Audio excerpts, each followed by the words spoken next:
সবাই বলে ডিজিটাল বাংলাদেশ, কিন্তু বাংলাদেশ আসলে কতটা ডিজিটাল হয়েছে আর যে ডিজিটালের আলো বাংলাদেশে জ্বলছে সেই আলোর নিচে কতটা অন্ধকার। দর্শক, এসব নিয়েই আজকে আমাদের নাগরিক বার্তার আয়োজন। সঙ্গে রয়েছি আমি সাইফুল শাহিন। ছিটমহল কিংবা আঙ্গুরপোতা দহগ্রাম বা 3 বিঘা করিডোর, এসব শব্দের সাথে নিশ্চয়ই আপনারা পরিচিত অনেকেই। এই শব্দগুলোর সাথে আমরা কেন পরিচিত? কারণ এই জায়গাগুলো এমন জায়গা যে গল্প আপনারা সবাই জানেন, যে একটি দেশের ভূখণ্ডের ভেতরে আরেকটি দেশের মানুষ বসবাস করে ছোট্ট একটি জায়গায়, আর সেখান থেকে তাদের বের হতে হলে নির্দিষ্ট সময়ে বের হতে হয়। যেমন আমরা এর আগে জেনেছি যে 3 বিঘা করিডোর যেটি, সেখানকার যে মানুষ ছিটমহলে থাকতো তাদের প্রতি ঘন্টায় একবার করে 1 ঘন্টা পর পর সেই করিডোর খোলা হতো, সেই করিডোর দিয়ে মানুষ যাতায়াত করতে পারত।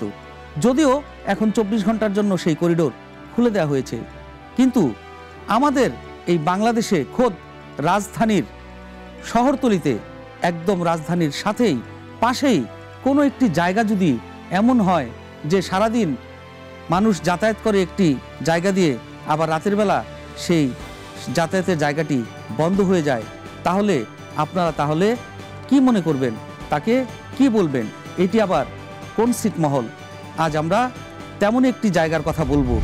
যেমনটি বলছি আসলে তেমনটি নয়, যদিও তেমন কোনো ছিটমহল নয়, কিন্তু উদাহরণ দিতেই হয়, কারণ ঢাকার ঠিক সন্নিকটেই একটি শহরতলি, একটি গ্রাম, ছোট্ট একটি গ্রাম, যেখানে 2-3 লাখ মানুষের বসবাস। সেই গ্রামটির কথা আমরা আজকে বলবো, যারা এখনও এই ডিজিটাল বাংলাদেশে অনেক সুবিধা থেকেই বঞ্চিত। বলছি আশুলিয়া ইউনিয়নের রুস্তমপুর গ্রামের কথা।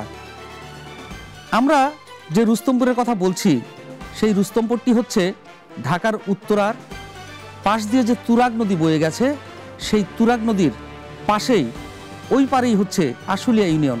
আর আশুলিয়া ইউনিয়নের একদম তুরাগ নদী ঘেঁষে যে গ্রামটি, সেই গ্রামটি হচ্ছে রুস্তমপুর। এখন প্রশ্ন হচ্ছে, রুস্তমপুরকে আমি কেন ছিটমহলের সাথে তুলনা করছি?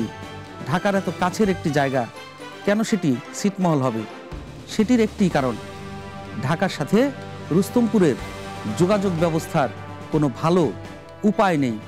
আর যেটি আছে, তুরাগ নদীতে নৌকা দিয়ে পার হতে হয় প্রতিদিন হাজার হাজার মানুষকে, শিক্ষার্থী থেকে শুরু করে চাকরিজীবী, অসুস্থদের হসপিটালে নেয়া, সেখানকার সবজি বাজারে আনা, সব কিছুই করতে হয় নৌকার মাধ্যমে পারাপার। আমি যদি সরজমিনে জায়গাটা দেখাই, তাহলে কিন্তু বিষয়টা পরিষ্কার হবে। আমরা যদি ম্যাপ দেখি, সেই ম্যাপে কিন্তু আমরা দেখতে পাবো যে রাজধানীকে যে আলাদা করেছে শহরের সাথে গ্রামের, সেটি তুরাগ নদী। এবং এই যে তুরাগ নদী, এই তুরাগ নদী কিন্তু রাজধানীর পাশ বয়ে গেছে। এই পাশটা হচ্ছে উত্তরা, আর তুরাগ নদীর ওই পাশে হচ্ছে আশুলিয়া ইউনিয়ন, বিরুলিয়া মানে সাভার। তো আমরা যদি এই যে মিরপুর রোড, এটি একটি লম্বা রোড, এই যে তুরাগ নদী, এই তুরাগ নদীর এই যে রুস্তমপুর গ্রাম আপনাদের যেটি বলছিলাম, এই রুস্তমপুর গ্রামের মানুষ যদি ঢাকায় আসতে চায়, তাহলে তাদের আসলে কোথা থেকে কিভাবে আসতে হবে সেটি একটু বোঝাতে চাই ম্যাপের মাধ্যমে। এটি হচ্ছে রুস্তমপুর। রুস্তমপুর পুরো গ্রামটি হচ্ছে এই রুস্তমপুর। এই রুস্তমপুর থেকে এদিকে রয়েছে বিরুলিয়া ব্রিজ, যেটি রুস্তমপুর থেকে প্রায় 3 থেকে 4 কিলোমিটার দূরে, যে ব্রিজ দিয়ে পার হওয়া যায়। আবার অন্যদিকে আশুলিয়া ব্রিজ, এই আশুলিয়া ব্রিজে যেতে হলেও রুস্তমপুর থেকে প্রায় 5 থেকে 6 কিলোমিটার ঘুরে, আরও 4 কিলোমিটার ঘুরে কিন্তু রাজধানী ঢাকা শহরে ঢুকতে হবে। তাহলে এই রুস্তমপুরের মানুষ আসলে কিভাবে যাতায়াত করবে? এই রুস্তমপুরের মানুষ যাতায়াতের জন্য একটি পথই বেছে নিয়েছে, সেটি হচ্ছে এই যে রুস্তমপুর ঘাট। এই ঘাট দিয়েই তারা নৌকায় পার হয় প্রতিদিন, এবং নৌকায় পার হয়ে তারা ঢাকায় প্রবেশ করে। এই যে দীর্ঘদিন 10 থেকে 15 বছর, বলবো না আরও বেশি সময়, আমি সেখানকার মানুষের সাথে কথা বলেছি।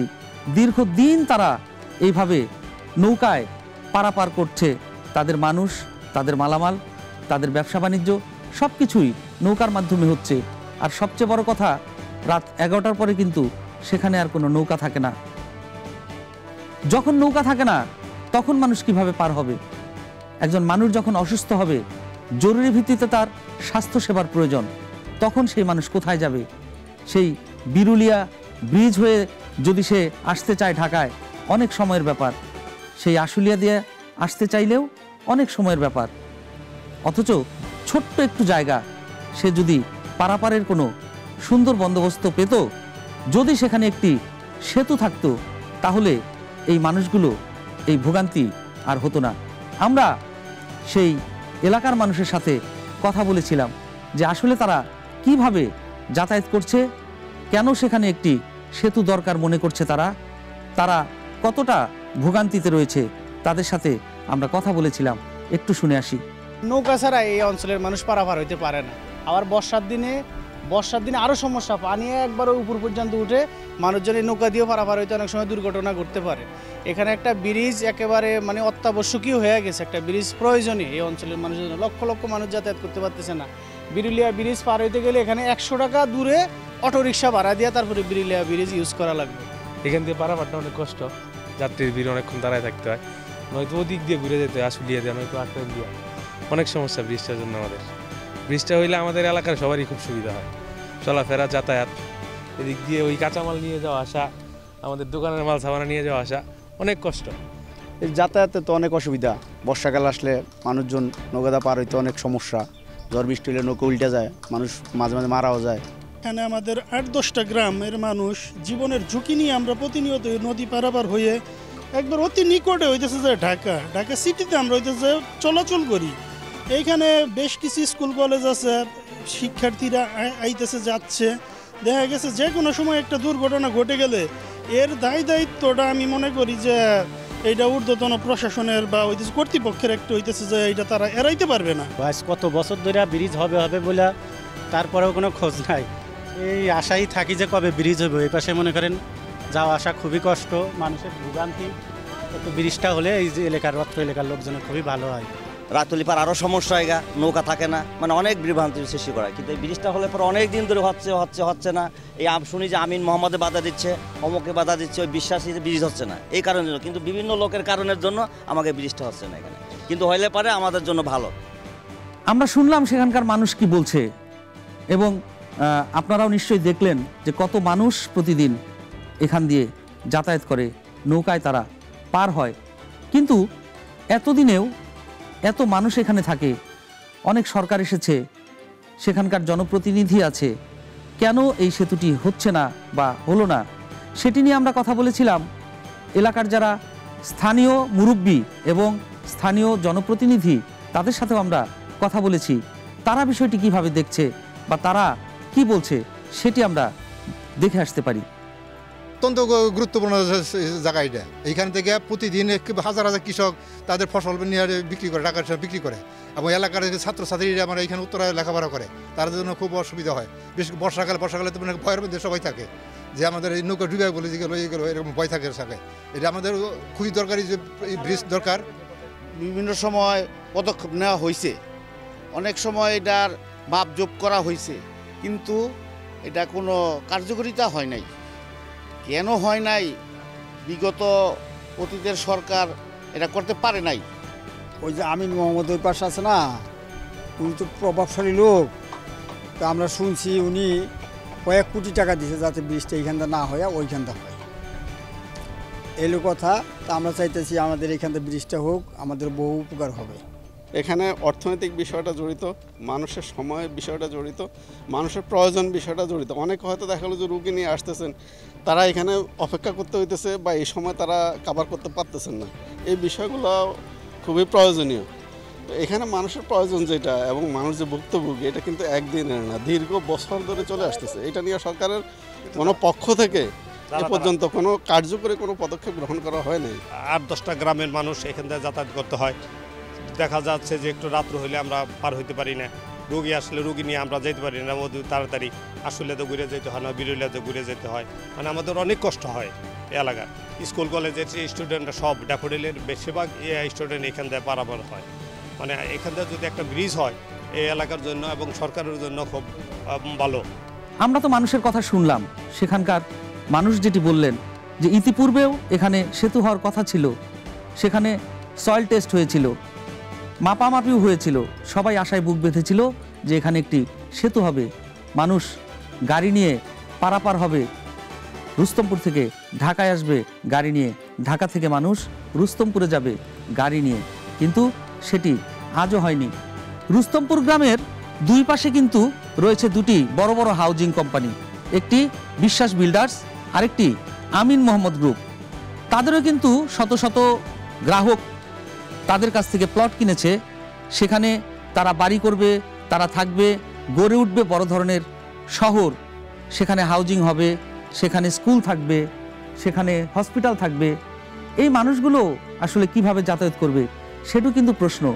অনেকেই প্রশ্ন তুলছেন যে এই হাউজিং কোম্পানিগুলো তাদের হাউজিংয়ের সুবিধার্থে তারা নিজেরা তাদের হাউজিং বরাবর সেতু করতে চায়, যে কারণে এই গ্রামের সামনে যে সেতুটি দরকার সেটি তারা করতে দিচ্ছে না। এটি একটি অভিযোগ তাদের। এখানে সেতুটি করার কথা স্থানীয় সরকার প্রকৌশল অধিদপ্তর, কিন্তু এতদিনেও কেন সেই সেতুটি হলো না, কেন হচ্ছে না, কেন পরীক্ষা নিরীক্ষা হওয়ার পরেও পরবর্তীতে আর এই সেতুটির জন্য আগায়নি সরকার, সেটি আমরা জানতে চেয়েছিলাম স্থানীয় সরকার প্রকৌশল অধিদপ্তরের একজন কর্মকর্তার কাছে। সেটা আসলে আমাদের ঢাকা 3 প্রজেক্ট, এটা গত সরকারের আমলেই পাস হয়েছে। সেই প্রজেক্টে এই ব্রিজটা ধরা ছিল, কিন্তু ওই সময় গত সরকারের আমলেই একনেক থেকে এই ব্রিজটা আমাদের দেয়নি, পাস হয়নি। একনেক বলছে যে এটা বড় ব্রিজ, আমরা পরবর্তীতে একটা ভালো প্রজেক্ট থেকে এই ব্রিজটা নির্মাণ করি, যার কারণে এলজিডিআর এটা বাস্তবায়ন করতে পারে না, যেহেতু আমাদের প্রকল্পে নাই, যার কারণে বাস্তবায়ন করা সম্ভব না।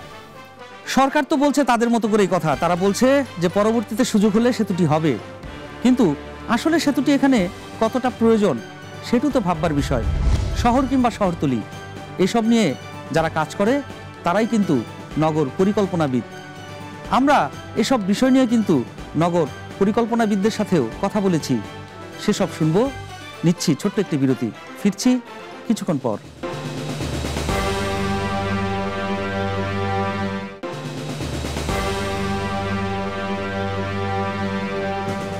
ফিরে এলাম বিরতির পর। কতটুকু দরকার রাস্তার, কতটুকু দরকার সেই সেতুর, এগুলো নিয়ে কিন্তু যারা কাজ করেন তাদেরকে আমরা নগর পরিকল্পনাবিদ বলি। আমরা কথা বলেছিলাম একজন নগর পরিকল্পনাবিদের সাথে, তিনি এ বিষয়ে কি বলছেন সেটি শুনে আসব। নদী আসলে একটা জোনকে, মানে একটা অঞ্চলকে আর একটা অঞ্চল থেকে সেপারেট করার সবচেয়ে বড় একটা মাধ্যম। এখন ওই অঞ্চলের লোকের এই অঞ্চলে অবশ্যই কাজ থাকতে পারে, কিন্তু সেই কাজটা হবে খুব ব্যাপক ভিত্তিক কাজ, মানে প্রতিদিনের কাজ না।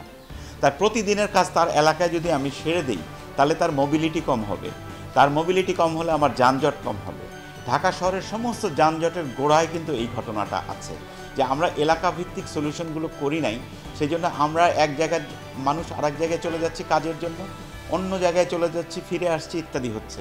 তাহলে আমি বলবো যে যেহেতু এখানে এই তুরাগ নদীর উপরে অত্যন্ত ছোট একটা নদী, এর উপরে অলরেডি 3টা ব্রিজ হয়ে গেছে, আপনি মিরপুর ব্রিজ যদি ইনক্লুডেড ধরেন আর কি, সেই কারণে এটাকে যত ব্রিজ ফ্রি আপাতত রাখা যাবে তাইলে ভালো হবে।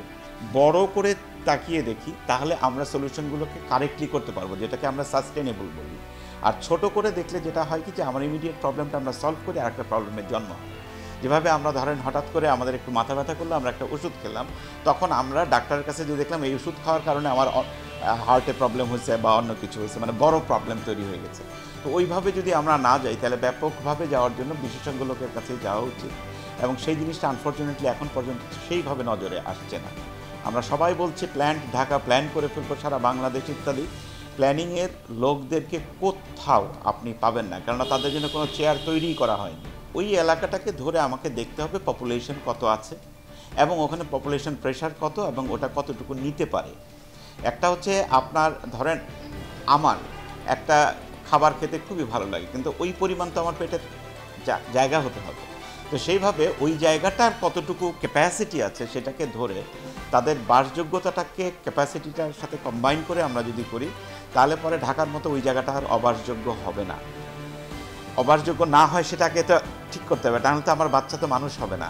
তাহলে ওই জায়গাটাকে আগে ধরে নিয়ে ওই জায়গার যেই পরিমাণ নিড আছে সেটাকে ধরে তার কি কি আছে কি কি নেই, অথবা কি কি প্রপার জায়গায় নেই, সেইগুলোকে ওয়ার্কআউট করে তার রাস্তাঘাট নেটওয়ার্ক সমস্ত কিছুই, একটা কিছু না পুরো প্ল্যানিংয়ে তো এগুলো সবই কভার করে আমরা যদি ওটাকে ওয়ার্কআউট করতে পারি, তাহলে আজকে থেকে ধরেন 20 বছর পরে ওই জায়গাটা একটা চমৎকার জায়গা হবে, শহরতলি হবে। এবং সেই শহরতলিতে বাচ্চাটা হেঁটে স্কুলে যায়, বাচ্চাটা হেঁটে তার স্কুলে হাই স্কুলে যায়, মেয়েটা হেঁটে স্কুলে যায়, খুব সুন্দর একটা ফেলো ফিলিংস হচ্ছে, সবার সাথে দেখা হচ্ছে, পরিবারের সাথে। তাতে হয় কি, তাতে হয় যে আপনার গ্যাং, এখন যে ইয়াং গ্যাং দেখেন এটা আর তৈরি হবে না।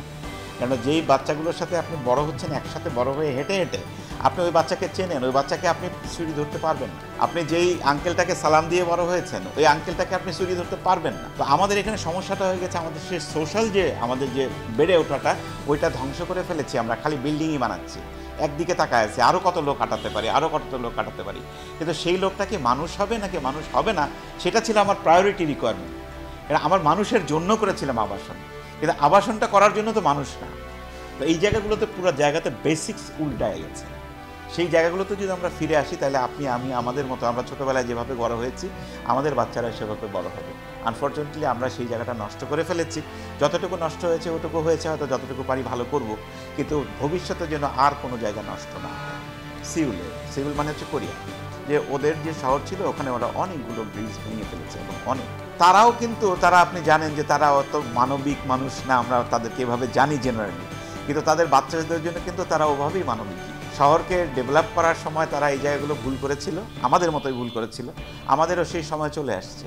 একটা ছোট্ট মেয়ে প্রধানমন্ত্রীকে চিঠি লিখেছিলেন যে তার স্কুল হচ্ছে নদীর ওপারে, ওনার যেতে খুব অসুবিধা হয় বাচ্চার, সেজন্য একটা ব্রিজ দিলে খুব ভালো হয়। এবং তার কথা শুনে উনি ওটার রেসপেক্টিভ ব্রিজ অথরিটিকে এটা দিয়েছিলেন, এবং একটা ব্রিজ তৈরি করা হয়েছিল সেই নদীর ওপরে, কিন্তু তার আশেপাশে কোনো রাস্তার এরকমভাবে লিঙ্ক ছিল না। তো পরবর্তীতে লিঙ্ক তৈরি হয়েছে, যাই করা হয়েছে। তো রিয়েলিটি হচ্ছে যে এই বাচ্চাটা স্কুলে যেতে পারে না, নদীর ওই পারে স্কুল, এই পারে স্কুল নাই কেন? এই পারে যদি তার একটা প্রাইমারি স্কুল থাকতো, তাহলে সে হাঁটা দূরত্বে তার স্কুলটাতে যেতে পারতো বন্ধুদের সাথে গল্প করতে করতে। এটা ছিল সলিউশন। তার জানা ছিল না, সেই জন্য সে তার স্কুল পর্যন্ত যাওয়ার জন্য সলিউশন চেয়েছে, কিন্তু তার তো দরকার স্কুলে যাওয়া। তো তার জায়গায় স্কুল নাই কেন, এটা ছিল বেসিক প্রশ্ন, সেটা সে জানে না বলে নাই। আমরা প্ল্যানার হিসেবে বলবো যে তার ওই এলাকায় স্কুল নাই কেন। সেটা যদি হতো তাহলে ধরেন 5 লাখ বা 10 লাখ টাকার মধ্যে আমাদের কাজটা সেরে ফেলতে পারতাম আমরা কিন্তু কয়েক হাজার কোটি টাকা বা 1-2 হাজার কোটি টাকা খরচ করলাম বাচ্চাটার স্কুলে যাওয়ার জন্য। এটা তো কোনো রিয়েলিটি সলিউশন না। এবং এই ব্রিজটা আমাদেরকে কোথায় নিবে? ব্রিজ তো একটা কাজ করে, তার একটা দূরবর্তী একটা ভিশন থেকে ব্রিজটা তৈরি হয়, সেই জিনিসটা কিন্তু হয়নি। তো এইভাবে আমরা কিন্তু একটা কথা তৈরি হয়, সাথে সাথে আমরা কিছু কাজ করে কিছু টাকা আয় করে ফেলি, এর মধ্যে কিছু আমরা নিজেরাও আয় করি, কিছুটা প্রজেক্টের ভিতরেও আয় হয়। এই যে মাইন্ডসেটটা, এই জায়গাটাতে গন্ডগোল হচ্ছে যে এটা করার দরকার কিনা, এইটা যারা জানে তাদেরকে জিজ্ঞেস না করা। যে কোনো শহরকে আপনি কতগুলো ক্লাস্টার অফ এরিয়াজ হিসেবে দেখবেন, সেই বিবেচনায় ঢাকার শহরতলি যেগুলো ডেভেলপ করছে সেগুলোকে শহর হিসেবে না দেখে শহরতলি হিসেবে দেখতে চায়, মানে ঢাকার অংশ না তারা। যত বড় এলাকাই হোক, সেটা নরসিংদীও হতে পারে, সেটা অনেক দূরের শহর, সেই জায়গায়ও আপনি এলাকা ভিত্তিক কমপ্লিট ডেভেলপমেন্ট করেন, একটা খুব ফাস্ট কানেক্টিভিটি দেন আমাদের সাথে, ও চলে আসুক। আপনার ব্রিজ কিন্তু ওদের জন্য যদি আমরা অ্যালাউ করি, তাহলে আপনি দেখবেন ব্রিজের যানজট আরও বেড়ে যাবে, কেন ওরা বড় বড় গাড়ি নিয়ে আসবে, অনেক বড় বস্তা নিয়ে আসবে, সেই জন্য ওই ব্রিজটার ক্যাপাসিটিও বাড়তে হবে, অনেক কোনো ঝামেলা হবে।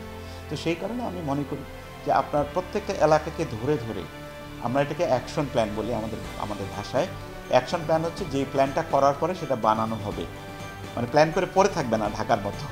অ্যাকশন প্ল্যান মানে বানাবো এবং বানায় ফেলবো, ফিজিক্যালি বানায় ফেলবো, সেরকম জায়গা নিতে হয়। যতটুকু জায়গা আমার টাকায় কোলায়, ওই যে আমি বলছি আগে যে আমার ক্যাপাসিটিতে কোলাইতে হবে, ওই অনুযায়ী যদি আমরা প্ল্যান করি, অ্যাকশন প্ল্যান করি, ছোটো ছোটো জায়গায় এই জায়গাটা ডেভেলপ করলাম, এটা হয়ে গেল, বানায় ফেললাম, এ কটা স্কুল লাগবে বানায় ফেলছি, এ কটা কলেজ লাগবে বানায় ফেলছি, বাজার লাগবে বানায় ফেলছি। এরকমভাবে যদি আমরা এলাকা ভিত্তিক ধরে ধরে ইমপ্রুভ করি, তাইলে পরে দেখবেন যে একটা দিন হয়তো আসবে যখন আপনি দেখবেন যে চমৎকার ঢাকা আপনি দেখতে পাবেন।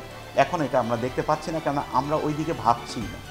শহর নিয়ে আমরা যেমন ভাবি, শহরতলি নিয়েও ভাববার সময় এসেছে। আর সেটি নিয়ে যদি সঠিক পরিকল্পনা এখন থেকেই না করা হয়, তবে কিন্তু ভবিষ্যতের জন্য আমাদের খারাপ সময় অপেক্ষা করছে। এই নগরকে বাঁচাতে হবে, এই শহরতলিকেও আমাদের উন্নয়নের দিকে নিয়ে যেতে হবে। দেখা হবে আরও একদিন অন্য কোনো নাগরিক বার্তা বিষয় নিয়ে।